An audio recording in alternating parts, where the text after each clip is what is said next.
Klarong may sinding kandila na napanliman-limanan ang pigtutubudan na kausa ka nangyaring kasulo sa Zone 2 Barangay San Roque, Milaor, Camarines Sur, Kasubanggi.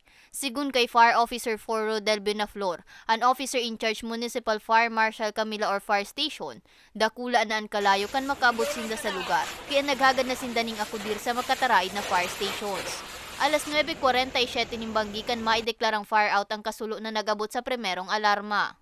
Basado sa impormasyon, may ipinatong ang tagharong sa plastic cabinet na kandila hasta sa napabayaan na nagresulta sa kasulo.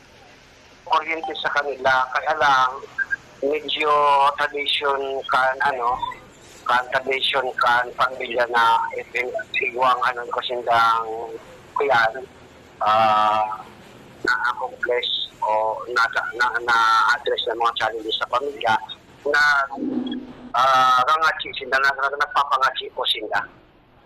Daiman na nakulugan o ibang nadamay sa insidente. Sa ngunyan, para mientras na nagsisirong sa kapilya kang barangay ang pamilyang nasuluan. Pwede, since sarungan na pinagikam ng kasubang itong kandila, and dahil tama na niyan, makukontrol namin kung igong burnout, kung pwedeng masulok ang kandila, ibuktak pa sa tamang lugar sa bagang langgana na aluminum siya, tangaring matumbaman siya magiging cause kang fire incident. Mientras tanto, abuton sa 150,000 pesos ang pigkakarkulong danyos kang insidente. Para sa mga baretang tatak Bicol, May Arango.